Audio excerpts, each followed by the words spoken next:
Hi everybody, Simon Ward from TheTriathlonCoach.com, back with another of our information videos. This afternoon I would like to talk about avoiding injuries. If you can see on the board behind me, that's today's title. I think you've probably heard me say this before, but the real key to your success, long-term success as an athlete, is consistency. I've circled it here in red, I've written important next to it. Consistent training means that you have to stay injury free and you have to stay healthy, so avoid illness and injuries at all costs. Now if you listen to the interview that I did with Alison Rose last week, you will at some stage, probably in the first 5 or 6 minutes, we talk about triathlon related injuries, and she makes a statement that 65 to 70% of triathlon related injuries come from running. Which means that we have to be more careful, probably with the type of running we do, the volume of running we do, the surfaces that we run on. We just need to be more careful. In swimming, there are a very small number of injuries, mostly related to the shoulders and probably to do with slightly overdoing the volume and poor technique.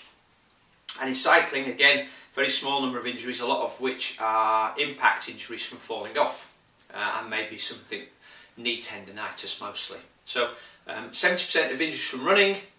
We probably do 30% of our training, 30 to 40% of our training is running. So obviously a smaller volume contributing to a greater number of injuries. So here are some of the things that I think that you can do and start with immediately, which are going to make a difference and which are going to help you to stay injury free. So they are probably in this order, although you could probably pick any one of these and they'll all make a difference. So firstly, and Alison talks about this as well, work on your technique.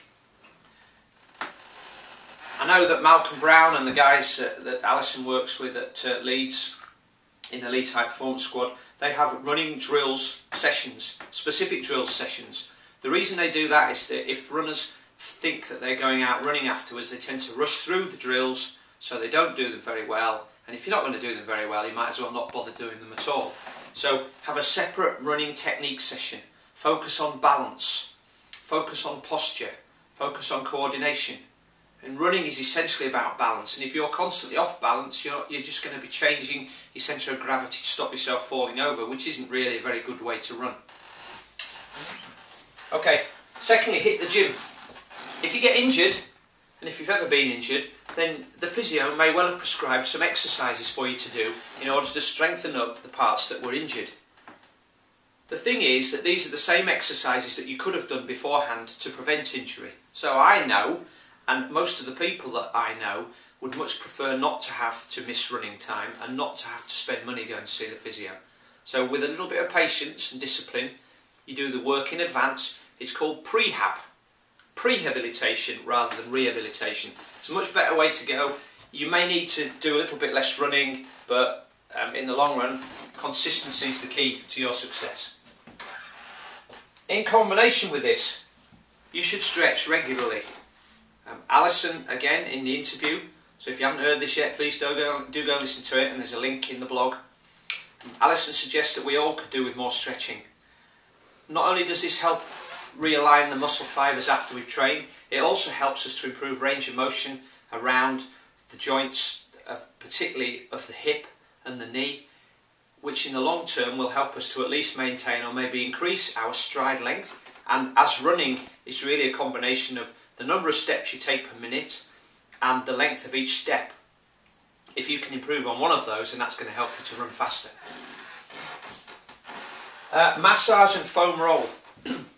Something that's very important to keep you on track is to get those achy muscles and those tired muscles and those tight muscles massaged regularly. A good masseur will be able to feel knots developing and help them to unravel before they really get any worse. Sometimes when they get worse, this is what can cause a chronic injury, so better off avoiding that. And if you can't afford to see a masseur on a regular basis, then using a foam roller will help to ease some of those aches out yourself.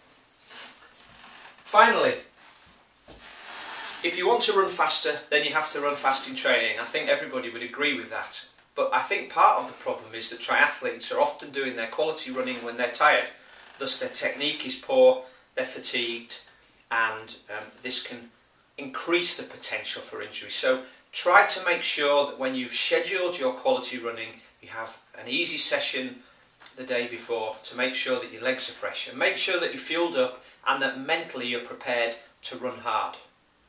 Okay, so that's it. They're my top 5 tips. I think I could probably come up with another 5 or 10 to keep you moving and being consistent, but they'll do for now. And if you can get all of those into your program, you'll be doing a pretty good job, and you'll be consistent and on your way to some personal bests in 2013.